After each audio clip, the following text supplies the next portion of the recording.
Welcome back to the deep dive. If you've been totally captivated by the intense, sometimes really brutal world of Squid Game, and you're absolutely buzzing to understand every twist and turn of season 3, then yeah, you are exactly where you need to be right now. Mm. In this deep dive, we're not just scratching the surface, we're uh really peeling back every single layer of what made season 3 such a huge deal. Right. We're dissecting its groundbreaking, record-shattering reception, diving deep into the psychology of its complex and, let's be honest, often controversial characters. Definitely controversial. We're exploring those visually stunning and pretty terrifying new game arenas, and ultimately we're uncovering the really profound societal critiques that lift this series way beyond just entertainment into, well, a global cultural touchstone. Yeah, it really struck a nerve globally. So by the end of our chat today, you'll walk away with a super clear understanding of why season 3 sparked so much discussion, what truly sets it apart, and, what might be next for this iconic show. This is what we do here at Kaizen Entertainment. We take your burning questions, your deepest curiosities, and we just dive relentlessly to bring you the insights and answers you're looking for. And season 3 certainly gave us a lot to dive into, plenty of compelling questions, and some pretty heated debates, actually. It really pushed the boundaries. It absolutely did. So, okay, let's kick things off right where the impact was felt most immediately. Squid Game season 3 didn't just sort of quietly arrive. It exploded onto the scene with this almost seismic force. What was that immediate, measurable impact of its release? How did it stack up against the, frankly, astronomical expectations? Yeah, seismic is a good word for it. It wasn't just big. It was a global streaming event. The series just shattered expectations.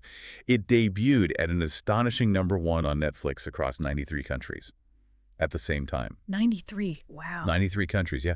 Think about that. All watching this Korean language show at the top of their charts. It wasn't just a hit. It quickly became Netflix's biggest PV debut ever. Ever. Ever. That's huge. Yeah, cementing its place as the most watched show or film across the entire platform. And the numbers, they're just staggering. In just its first 3 days, season 3 pulled in a massive 60.1 million views. 60 million in 3 days. Yeah.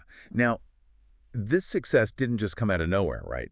It was built firmly on season 2's shoulders, which itself had a really impressive opening with 68 million views. Okay. So what these figures tell us isn't just about popularity, it's about this consistent, growing, and incredibly passionate global audience. They're just completely invested in this universe. The show has this magnetic pull, few others can match it. 60 million views in 3 days. That's not just big, that's historically massive. It essentially rewrote the playbook for what a non-English language series can even achieve globally. But there was also this kind of unique, almost unconventional context to the release, right? A lot of viewers, and even some internal production notes we saw, treated season 2 and season 3 as basically one long season, almost like season 2 part 2. Yeah, that's exactly right. Can you unpack that a bit? The reason for the split, and how it maybe shaped how people saw it? That feeling of continuity is really well-founded, and it's a crucial piece to understanding season 3's rollout. The creator, Hwang Dong-hyuk, he'd originally planned season 2 as one complete 8-episode arc. That was meant to be the end, Right, the whole story. the whole thing. Yeah. But during the creative process, the story just grew. It got bigger. So the decision was made to split it into 2 distinct parts, which became season 2 and season 3. Okay. And the main reason was just to allow the really complex story, especially the intricate character stuff and the escalating themes, more time to unfold naturally. Let it breathe without feeling rushed. Makes sense. And this wasn't like a last-minute thing. Filming for both seasons was reportedly done back-to-back, wrapped up in June 2024. Ah, okay. So for the millions of fans who just devoured season 2, jumping into season 3 really felt less like a totally fresh start and more like picking up the very next chapter in this gripping, uninterrupted story. Right, like turning a page, not starting a new book. Exactly. This sort of seamless transition created a really unique viewer experience, kind of blurring the lines between what we usually think of as a new season. So less a sequel, more like an ambitious expansion of the main story. That totally makes sense, especially with the scale they were going for. And this huge debut, plus that unique continuous release thing, it just set the fan communities on fire worldwide. What was the online buzz like? How did that global conversation about season 3 play out? Oh, the fan engagement was honestly explosive. Season 3 immediately fueled these widespread, really fervent discussions across K-drama fan communities everywhere. Hmm. Online forums were just buzzing. I bet. And I mean buzzing. People dissecting every single frame, every line of dialogue, like with almost academic intensity. It was amazing. Oh, You had these intricate theories popping up constantly, deep dive character analyses that, would put some literary critics to shame. nah. And really insightful cultural explanations helping international viewers pick up on all the subtle Korean nuances hidden in the show. That's so important for a show like this. Totally. And social media virality was just off the charts. Independent opinion leaders, influencers, they played a huge role in spreading info, sharing theories, fostering debates about the cast, the plot, what everyone thought would happen next. Right. This collective online energy, this shared anticipation and excitement, it turned the show into a genuine global conversation almost instantly. It really did. Hey, to our listeners, if you were one of the millions who just jumped straight into season 3, what was that first scene or moment that really grabbed you, pulled you into this new chapter? Was it the opening, character coming back, a new game? Type OK if you agree it was just an explosive debut for you, or M if maybe you had a more measured first impression. Your first reaction really says a lot. Yeah, definitely curious to hear that. That immediate, massive engagement really shows the scale and relevance of the season, setting the stage perfectly for why we need this deep dive. Okay, now, here's where it gets really interesting, I think. Beyond the spectacle, the sheer numbers, Squid Game has always been more than just a survival thriller. Right. It's deeply rooted in the creator's own life, and it carries this powerful social commentary. What insights do the sources give us into Hwang Dong-hyuk's intentions for this season? How did his personal history, his philosophy shape the story, especially as it apparently went darker than ever? Yeah, the show's thematic depth, it really comes directly from Hwang Dong-hyuk's own experiences. He had an incredibly difficult childhood, grew up in poverty after his father passed away, and then later faced significant personal debt himself as a struggling filmmaker in South Korea. Yeah, I didn't realize it was that personal. Oh yeah, he said himself he was, quote, desperate for money. And it was during that time, that period of really intense financial strain, that he looks for escape and, weirdly, inspiration in these survival game and gambling genre comic books. Huh. So that's where the seed came from. That's exactly it. This reading led him to the initial, almost revolutionary concept, combining the innocence of childhood games with these incredibly high life-or-death stakes for a huge cash prize. And he famously struggled to sell it, right? Over a decade. Yeah. Countless studio producers told him it was too grotesque and unrealistic for a mass audience. The irony now. It's astounding, right? Yeah. Given the global phenomenon it became. So his personal struggles directly fed the story. How does that translate into the show's core critique of society? Specifically that anti-capitalist stance. Did that pessimism get even deeper in season 3?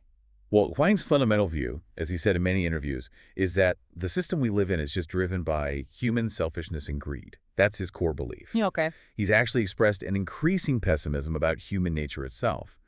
He suggested that for Homo sapiens, it's greed that allows them to create a society that they feel most comfortable in, even if that comfort comes at others' expense. That's pretty bleak. It is. And that grim, almost cynical outlook, that's the foundation of Squid Game. Our sources explicitly call it an anti-capitalist allegory. Yeah. It's meticulously designed to critique the, rampant economic inequality and exploitation in modern society. See it everywhere in the show. Exactly. It vividly reflects the harsh realities of many people around the world who are trapped in cycles of debt and poverty. Yeah. It shows a system where individuals ultimately get reduced to mere commodities to be used, consumed, discarded. It's brutal. It is. And it's not just a background thing. It's the lens through which the whole game is designed. It affects every single choice the players make. And, it's crucial for our listeners to remember we're reporting on the show's thematic intentions and the critical analysis of those themes. Right. We're not endorsing any political views here. Our focus is just conveying the artistic and critical interpretations we found in the source material itself. Absolutely. That's a vital distinction. And beyond this broader critique of capitalism, the show also took direct, specific inspiration from some very real, very painful events in South Korean history, didn't it? How did those real-world tragedies shape Gi-hun's character and the core message? Yes, profoundly.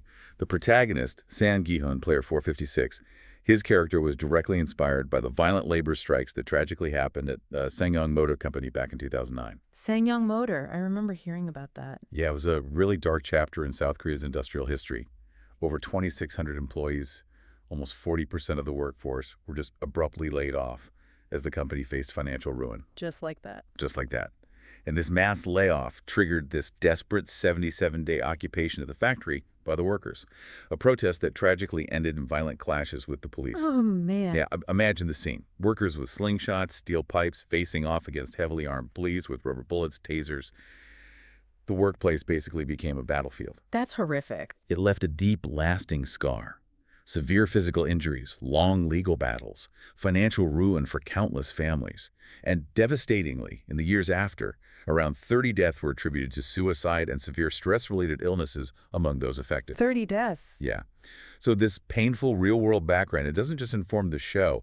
It kind of is the show's central, stark theme, that anyone can fall to the bottom of the economic ladder overnight. It grounds the whole series in this very raw, very painful reality that hit home hard in Korea and ultimately resonated globally. Wow. That context makes the show's impact, and especially Gi-hun's journey, even more chillingly poignant. Given this deep, often incredibly dark inspiration, what was the creator's stated plan for Season 3's direction? Were they going to lighten the mood at all or lean even further into that despair and brutality? Oh, quite the opposite. The sources are very clear on this. Jo Yuri, who plays Jun-hee, she explicitly teased an unimaginably brutal and cruel story for Season 3. Unimaginably brutal. Yeah.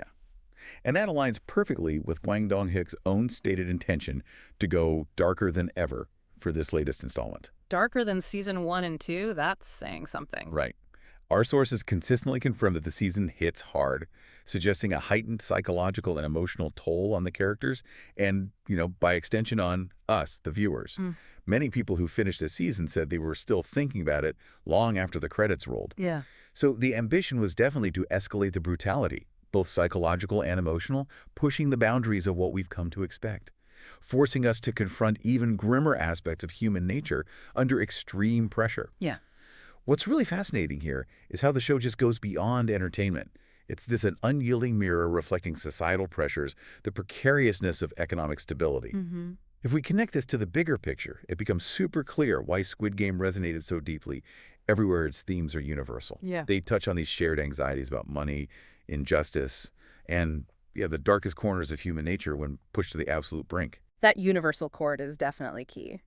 Okay, let's shift focus now to the kind of beating heart of the story, the characters.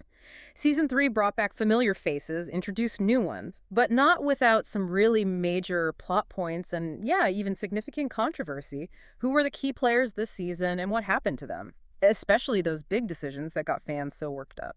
Okay, at the absolute center, always, is player 456, Song Gi-hun. His journey this season, it was framed as one of profound moral and emotional transformation, heavily marked by this immense guilt from surviving the previous seasons. Yeah, you could really feel that weight on him. Totally. He's carrying the weight of the world, basically. Every decision feels burdened by that past. Yeah. And then, in a truly pivotal and, as it turned out, incredibly controversial moment, he makes what's described as an ultimate act of self-sacrifice. Right, involving the baby. Exactly. Allowing the character referred to just as the baby to win the final Squid Game. This ending, though, it just ignited this fierce debate, huge controversy among fans. Yeah, I saw a lot of that online. A lot of viewers were just frustrated, calling it a martyrdom plot, saying it felt contrived or even stupid, especially given his stated purpose before, getting back to his daughter or ending the games entirely. Right, it felt like a sudden shift for some. Yeah, some felt he picked weird spots to draw the no-killing line. They struggled to reconcile his actions with his character, ultimately believing he was kind of finding a reason to die for a cause, rather than it feeling organic to him. Okay. But then on the flip side, others interpreted his ending as showing despair, but also rebellion.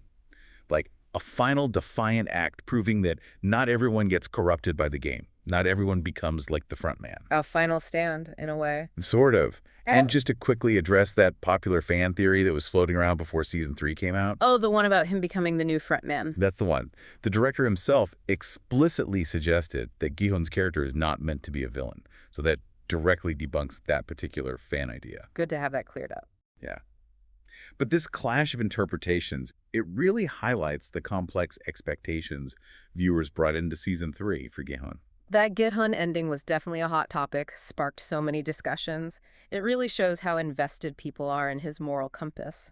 Absolutely. Now, what about the enigmatic frontman, In-ho, played by Lee Byung-hun? What did we learn about him this season? And what about those intriguing new theories connecting him to the show's past? Right. Lee Byung-hun returned as the formidable frontman, who, as we know, is the estranged brother of Detective Hwang Jun-ho. Mm, His presence was still as enigmatic as ever, shrouded in mystery and control.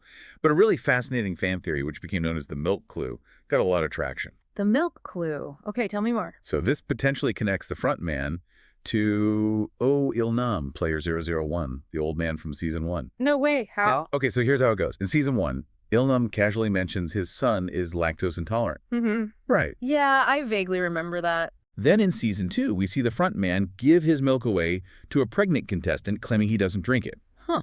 Okay. So this seemingly tiny detail, when you put them together, it raises this really important question about a potential kind of shocking family link between the mastermind, Il-nam, and the game's enforcer, In-ho. Wow, that would be a twist. A classic Squid Game Easter egg if it's true.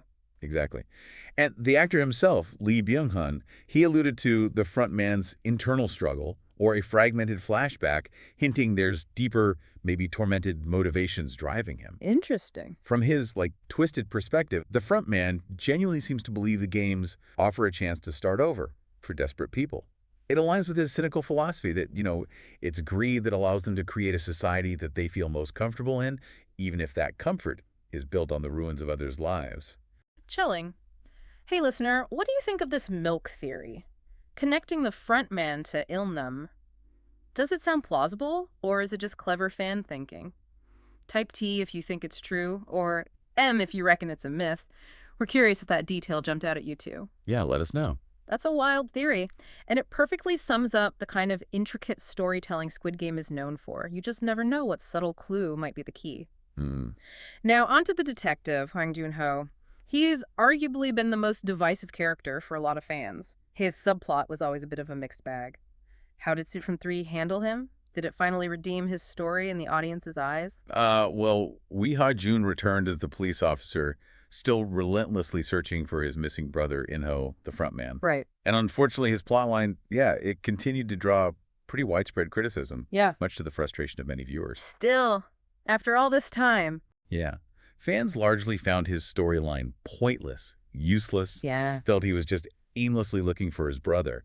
The overall feeling was he did nothing for 2 seasons, despite, his dangerous infiltration. That's harsh.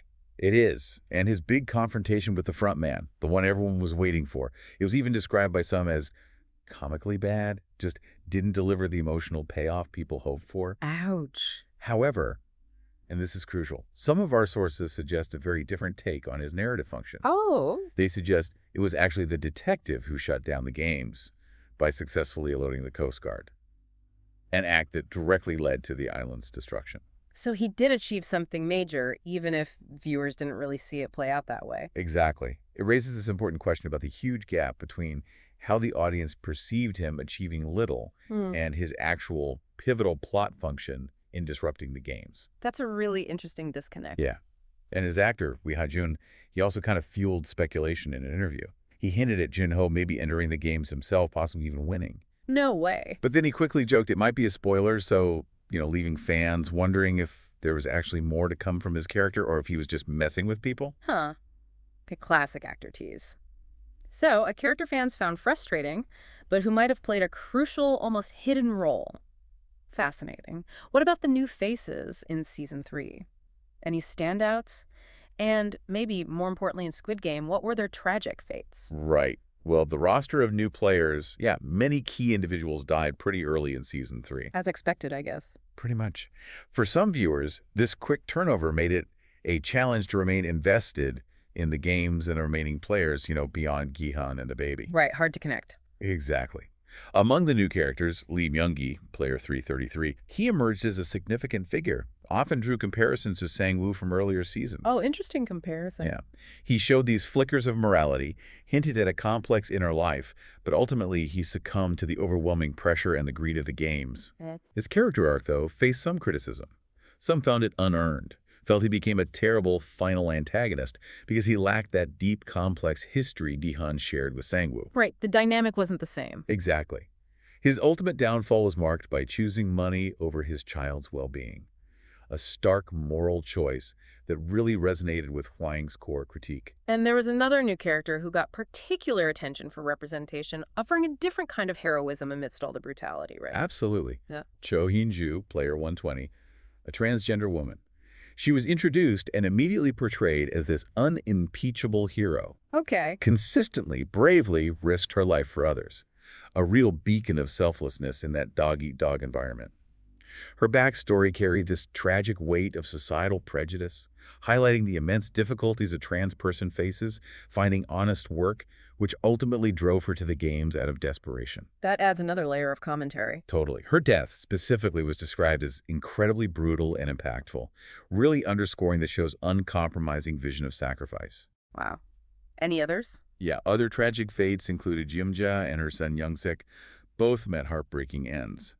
Jumja had a particularly poignant scene with Gi-hun, asking him to protect Junhee and her baby, a moment that added real emotional depth. Right, connecting the fates. And speaking of Junhee, the pregnant player, her emotional scenes in Season 3 were highlighted as critical, especially that harrowing possibility of her dying and leaving young Gi, or maybe Gi-hun, to care for the baby. Heavy stuff. Very. On a slightly less tragic note, it was also mentioned that player 246, Youngsik, actually managed to survive. He was saved by Guard 11, apparently, hinting at this rare, almost miraculous survival against the odds. A tiny bit of hope, maybe? Maybe. This whole section, it really digs into the emotional core of the series. Shows how character fates, the relationships, or even the lack of deep connection significantly impacted how the audience felt, how invested they were. It forces us to ask, which of these new characters, or their storylines, resonated most deeply with you, the listener, and why? Yeah, good question. Beyond the characters and their harrowing journeys, the visual design and those ingenious, terrifying games themselves are what makes Squid Game so iconic. Yeah, that's right. From the glimpses we got in trailers, concept art, what can you tell us about the new arenas and deadly challenges of Season 3? How did the production design keep evolving and amplifying the show's themes? The visual storytelling in Season 3, yeah, it continued to be just a masterclass in psychological manipulation. The pentathlon arena was a big one. Oh, yeah. A significant and deeply unsettling new addition. The pentathlon, okay. It was meticulously designed to evoke these mixed feelings of anxiety and relief in Gi-hun, precisely because it chillingly looked like the playground from Season 1's Dalgona game. Oh, wow, that callback. Right. Visually, it was really striking and deceptive. This sprawling sky background featuring crayon-drawn clouds. Almost childlike. Exactly. Contrasting sharply with a gritty, dirt-packed playground floor, all circling this rainbow-colored track.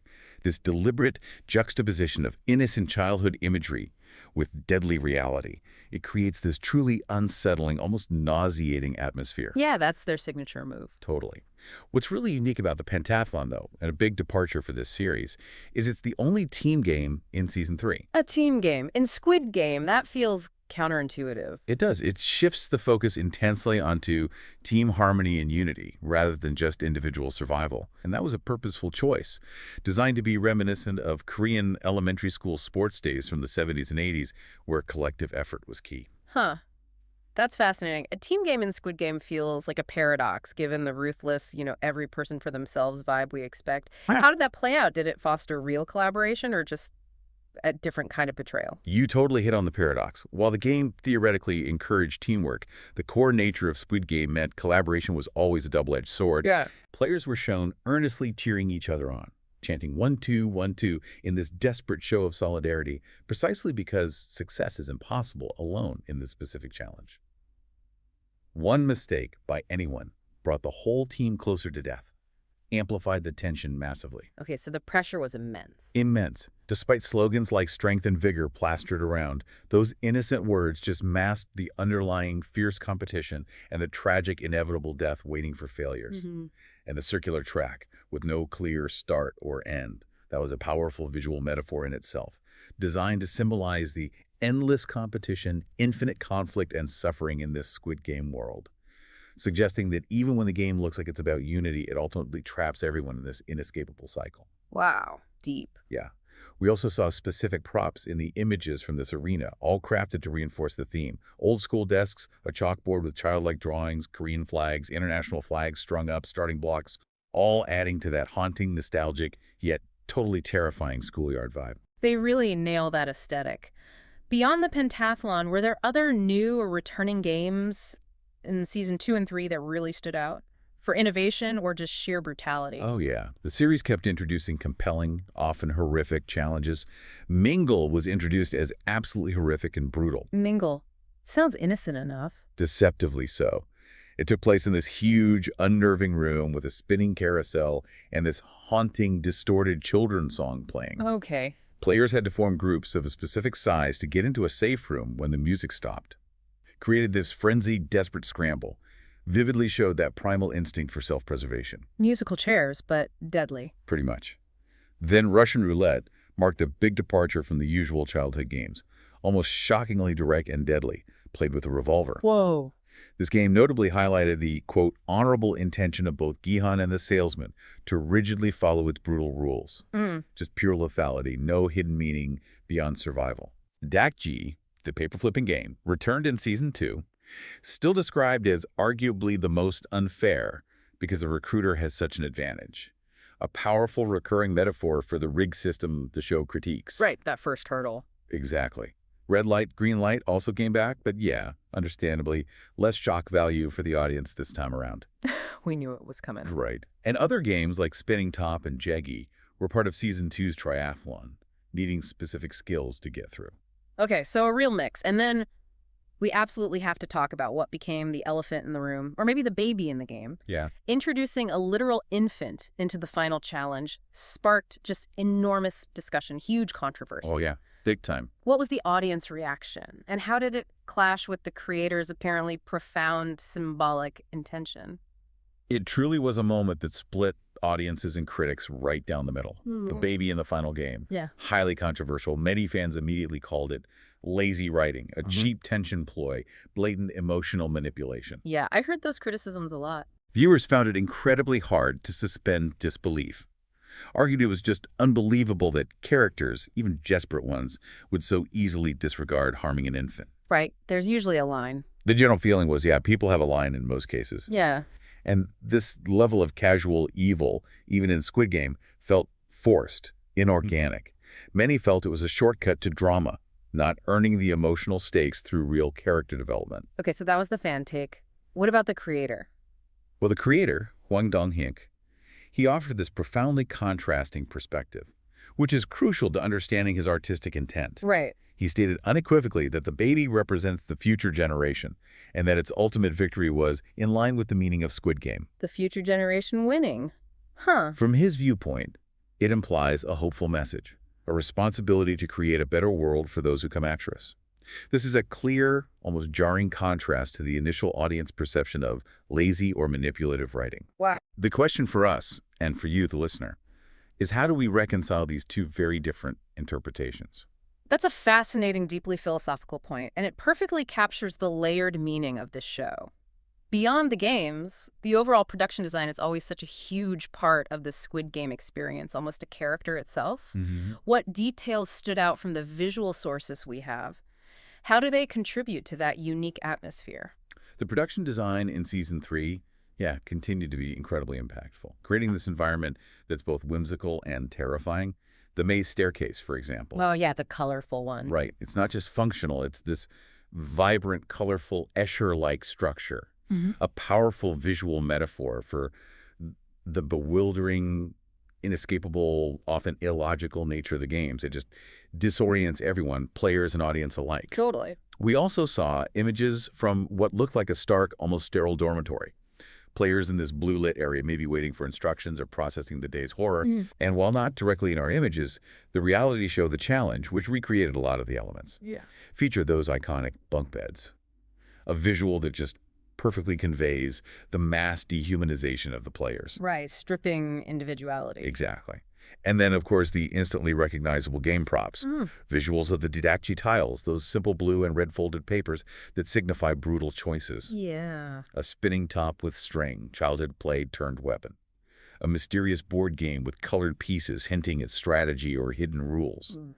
Two stone-like game markers, one with the unmistakable Squid Game symbols, grounding the fantasy in something tangible. A wooden tray, seemingly innocent, but often carrying life-or-death decisions. All iconic now. Totally. Right. Plus that turquoise gift box with its ominous red and blue OX buttons, also shown, suggesting crucial binary choices or maybe a reveal mechanism for new challenges. Understanding these intricate design choices, the meticulous crafting of the games, the deliberate symbolism, it really enhances our appreciation for the storytelling and the psychological impact the show aims for. Which raises an important question for you, our listener. Out of all these incredible visual or game elements from Season 3 of the Pentathlon Arena, the new games, the symbolic props, which one stood out most to you, and why did it leave such an impression? Share your thoughts. That's a great question. The visuals are so key.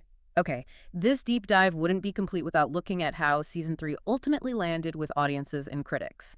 It's clear opinions are heavily divided, as we've kind of hinted Let's at. value divided, it, yeah. What are the specific key points of contention, the criticisms that kept cropping up, and how does this fit into the show's broader cultural impact, especially considering its massive success? You're right, it's really a tale of two cities when it comes to reception. Despite being this undeniably massive global hit, Season 3 definitely got mixed reviews. From fans, from critics, Rotten Tomatoes shows a notably divided score, reflecting that split perfectly. Several common criticisms emerged, kind of echoing some long-standing concerns about where the franchise is heading.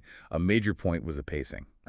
Pacing issues again. Yeah, many viewers felt that Season 2, which they mostly saw as part 1 of this story, already suffered from these tedious voting scenes that seemed maybe designed to stretch the runtime, perhaps cut production costs. Right. Season 3, unfortunately, seemed to continue that issue for some, led to this feeling of narrative bloat. Some even wished the season had been way shorter, maybe condensing the story into just 3 or 4 episodes for a tighter, more impactful experience. So a feeling the story was stretched thin, sacrificing tighter storytelling for more runtime. That was definitely a sentiment, yeah. What other big criticisms consistently came up from the fan base? Well, a very significant complaint, which really hit viewer investment hard, was the sheer number of character deaths.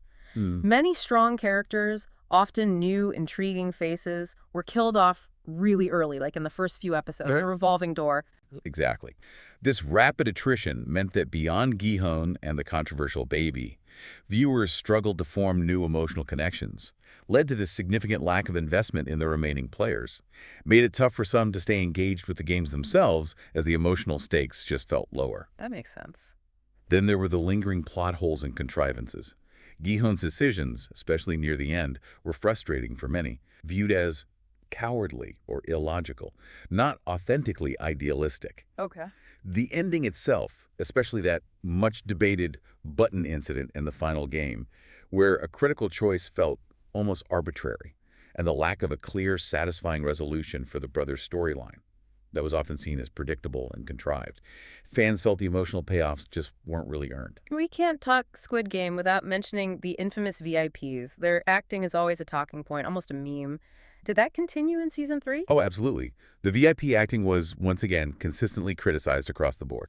Still, reviewers, fans alike, called it atrocious, cringeworthy, over the top, full of horrible lines. It was an issue in Season 1 too, right? Leading to this interesting debate. Is it like a deliberate artistic choice? Maybe meant to portray these rich, detached elites as caricatures, personified reductions of humanity's worst parts, enhancing the anti-capitalist critique? Or is it just a consequence of the production, focusing primarily on the Korean audience, assuming non-Korean speakers wouldn't notice the awkward English dialogue as much? Huh. Interesting thought. It's a fascinating divide. And finally, yeah, the detective plotline, Hwang Jun-ho's story, was widely reiterated as pointless and useless by many, despite its narrative function in alerting the Coast Guard. This disconnect between what the character did for the plot and how viewers felt about his journey highlights a crucial tension in storytelling.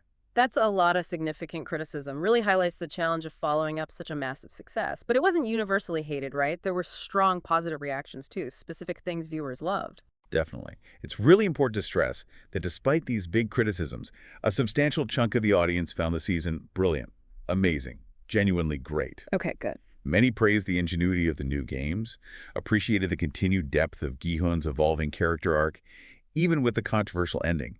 The jump rope game, for instance, was specifically cited by one viewer as next-level freaky, Ah, okay. indicating the show still delivered on its promise of unsettling, memorable challenges. So while there was a clear split in opinion, the show clearly still resonated powerfully with a big segment of its devoted audience, proved it could still captivate. Right. Regardless of individual feelings on season 3, Squid Game's broader cultural impact is just undeniable. It went beyond language barriers, became this true global phenomenon. How has it influenced the entertainment landscape, pop culture, even academia?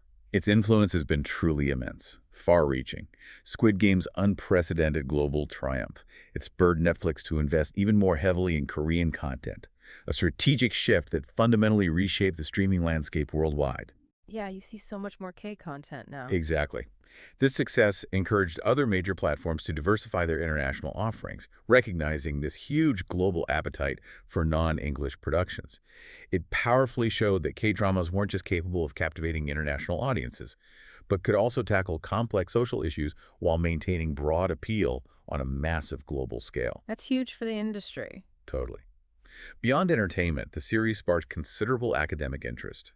Universities globally started incorporating the show into curricula, sociology, economics, media studies, even philosophy courses, analyzing its anti-capitalist allegories, its profound questions about human nature. Wow, getting studied in universities. Yeah. And beyond academia and industry shifts, how did it seep into everyday pop culture? We all saw the costumes, but what else? Oh, it integrated deeply and fast. Yeah. The show famously inspired those ubiquitous Halloween costumes, yeah. Hmm. Elaborate cosplay events, even mobile games directly based on the deadly challenges, Yeah. further embedding its unique concepts and visuals into pop culture. Right. A crucial, often unsung element in its global success was the meticulous localization. High-quality subtitles and dubbing were absolutely essential in breaking down language barriers. Good point. Netflix invested heavily to ensure the subtle nuances, the emotional beats, the cultural specifics were accurately conveyed globally. This attention to detail allowed non-Korean speakers to connect really deeply, authentically, with the characters and stories, fostered that sense of universality. It made it accessible. Exactly. And finally, Netflix's word-of-mouth marketing strategy was a key, almost organic factor, especially among younger audiences. For example, in places like Saudi Arabia, independent opinion leaders, influencers, they played a critical role in spreading info, generating buzz through genuine enthusiasm, not just traditional ads. Interesting. This broad impact really raises an important question for all of us. Why do you think Season three's ending, despite the show being a massive hit, got such mixed reactions? What does this tell us about audience expectations for a finale in this era of sprawling, interconnected franchises? That's a profound question about the sort of evolving relationship between creators and audiences. Okay, so the games of season 3 are over, but based on that ending, is the Squid Game story truly finished? The finale definitely left us with a provocative thought about the future of this dark universe. Indeed. Season 3 concluded with this clear, almost undeniable hint that the games would continue, and perhaps even more chillingly, potentially move to the United States. Right, that final scene. Yeah. Given the truly massive, unprecedented success, Netflix is openly considering next steps for the IP, the intellectual property, exploring how to further expand this incredibly valuable franchise. Makes business sense, I guess. It does. However, this open ending, while hinting at future stuff, has drawn significant criticism from many fans. They see it as blatant sequel bait. Yeah, I could see that. They argue it's a transparent attempt to milk out American spin-off seasons, and voice concerns that the core story, no matter how compelling, would ultimately just get played out if stretched indefinitely without a clear, satisfying conclusion. That's a very valid concern. Yeah. Viewers want a good story arc, not just an endless, maybe diluted franchise. Exactly. But there have been specific, very tantalizing teases for an American spin-off, haven't there? Almost cementing the idea the games could go global, literally. Yes. The most significant, surprising indicator was that unexpected cameo by none other than Cate Blanchett as an American recruiter in the final scene. Cate Blanchett, that was wild. Right. Her presence was a very strong signal, a clear foreshadowing of a planned spin-off series set outside Korea, likely in the U.S. Okay. Furthermore, director Hwang himself, he's floated intriguing ideas. Specifically mentioned a spin-off set during that 3-year period when Gi-hun is actively looking for recruiters. Oh, filling in that gap. Yeah, this concept would explore the lives, the motivations of the recruiters or the masked men outside the game arena, offering a fresh, maybe even more insidious perspective on the universe and how the games operate globally. It's a way to expand the lore without necessarily continuing Gi-hun's direct story. That could be interesting, actually. It could.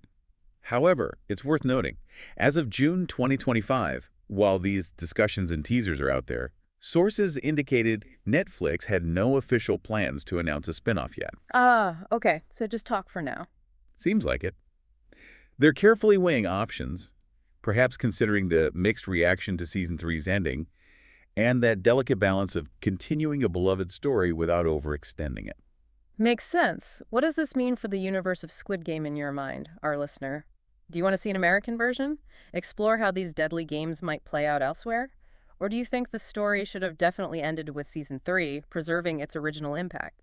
Let us know your thoughts in the comments. Would you prefer a 1 for an American spinoff or 0 for no more games? Yeah, curious to hear the consensus on that. And speaking of what's next, remember to let us know what other deep dives you'd like us to tackle in future videos. Just type M for more and tell us your topic.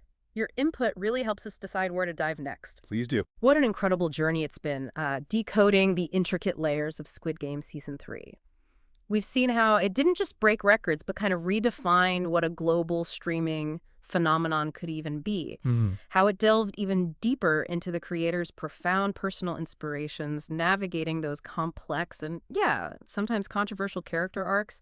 We visually explored those chilling new game arenas, the terrifying challenges within them, each one a stark reflection of societal pressures. Yeah, it holds nothing back. Right. The show, at its core, consistently holds this brutal, unflinching mirror up to society, sparking critical conversations about economic inequality, the dark side of human nature, the moral compromises forced on desperate people. It has undeniably cemented its place as a true global cultural phenomenon. No question about that. Whether you absolutely loved it, found yourself frustrated by its choices, or are maybe just still emotionally recovering from its impact. Season 3 undeniably pushed boundaries and left us with so much to ponder, to discuss, and to analyze. Absolutely. Food for thought for days. If you enjoyed this deep dive, and we truly hope you did, don't forget to give this video a like, subscribe to Kaizen Entertainment for more insightful explorations into the topics you care about, and hey, share it with your fellow Squid Game fans. Your support is really what helps us keep diving deep and bringing you these detailed analyses. For more amazing content and to continue the conversation, visit Kaizen.pw. Yeah, check it out. So here's a final provocative thought for you to mull over long after our conversation ends. If, as the creator Hwang Dong-hyuk profoundly suggests, the baby coming out as the winner was truly in line with the meaning of Squid Game, because it represents the future generation and our collective responsibility to leave a better world. If you truly take that interpretation to heart, how does that specific lens change your view of Season 3's controversial ending? Does it maybe transform frustration into a new kind of hope? Or perhaps a deeper, more poignant despair? We'd love to hear your ultimate perspective on that one. That's a great final question. Thank you so much for joining us on this deep dive. We'll be back soon with another exploration into a topic you're curious about. Until then, stay curious and keep questioning.